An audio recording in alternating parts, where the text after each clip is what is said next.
There's 14,000 cups of coffee drank every second globally. And the coffee business is becoming very high-end.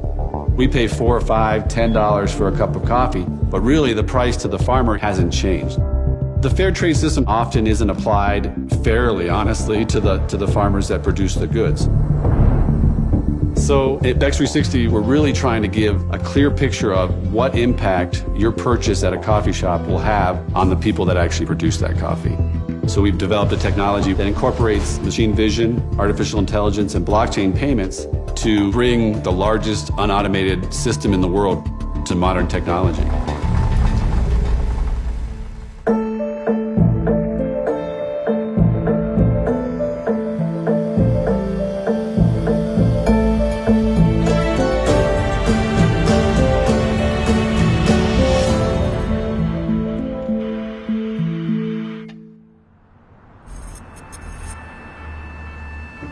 Like most people on the planet, coffee, it is just a part of my morning routine. Let's go. Come on. These are some that my girlfriend brought back from Rwanda recently. The things I love about coffee is just kind of knowing the story where the coffee came from. I can picture where the hard work's being done to harvest this, and it's also providing me with something that I really enjoy every morning. I'm Dan Jones. I'm the CEO and founder of Bex 360. This is our Bex cup my daughter made. My passion is really with technology and the developing world, trying to think of ways that technology can really have an impact. I lived in Congo from 2008 through 2015, and one of the projects that we worked on was a conflict-free sourcing initiative for minerals in Eastern Congo.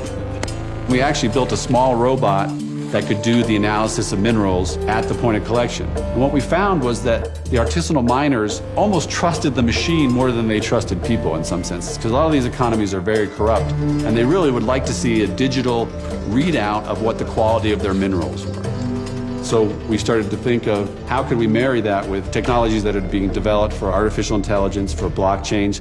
So all of that kind of infrastructure made it possible to really automate these antiquated supply chains. And that's why we started Bex 360. The blockchain is a really amazing technology that can serve in many realms, especially in the developing world. When many people think of the blockchain, they think of Bitcoin. Bitcoin is just kind of the first implementation of blockchain technology. Blockchain really is a system in which transactions are recorded globally across the whole network, tens of thousands potentially of servers, so there's an immutable record that that transaction occurred. Our team started thinking about how we could expand that type of technology to other commodities. And coffee was just a natural fit. About 1 in 60 people get their livelihood because of the coffee supply chain. 25 million directly and 100 million indirectly. And they feed this massive system of coffee drinkers all over the world. At Bex 360, we're focused on this idea of conscious consumerism. Consumers themselves want to know the social impact they have, but there really is no system in place to ensure the consumer that the coffee that you're purchasing actually doesn't have a negative impact on the farmers themselves. So we're really focused on implementing technologies that can improve how we source and provide traceability for these critical products that come from the developing world. The blockchain provides a level of truth that's above most systems that are in place today. It can give you that record which can never be changed. Welcome to Bex 360. I'm going to show you the process of why we're building the robots we're building.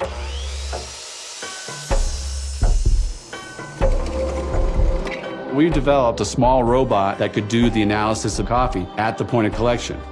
If you were harvesting these in Nicaragua or in Congo or in Uganda, you would harvest about 30 kilograms of these a day. So what we're analyzing with our robot, and we can go take a look at it, is we're basically, as a farmer, you would come to our collection center where our robot is, you would place your goods in this hopper.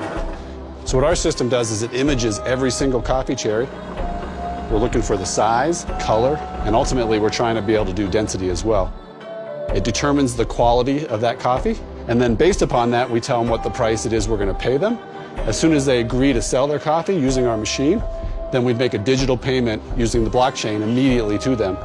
It immediately pays not only them, but the owner of the machine, the bank, the co-op, landowner, taxes, whatever it needs to do, and it does that using the blockchain The other piece is giving immediate feedback to the farmer themselves, so we can say, these are when you should pick your fruit. This is the point where they're worth the most. They can really focus on the highest value products as it enters the supply chain. You're doing great. The square on my side. Now we have it mobile. So we're ready to take it and put it in a trailer and take it out to California and put it in the coffee farms out there so we can actually test it in the field with live cherries and live green coffee. So we're here today to really increase the efficiency of the machine. How soon can you do parchment? By this time next year at least, or in the spring, we'll be able to sort whatever attributes you really want. We're trying to develop this transparency so that people at every point of the supply chain can know the impact that they have on the world through their purchases. We can then determine the overall payment that's been earned by the farmer for producing such a great coffee. In markets like Africa, corruption is obviously prevalent in all different steps and sizes of harvesting a product. Applying technologies like the blockchain enable us to provide that data so that if there is corruption in the system, it gets rooted out. Providing more transparency to the supply chain is a good thing. We're trying to make sure that the value chain becomes more fair. And that's really what's driven me over the last 20 years of my career, trying to think of ways that technology can really have an impact in the developing world.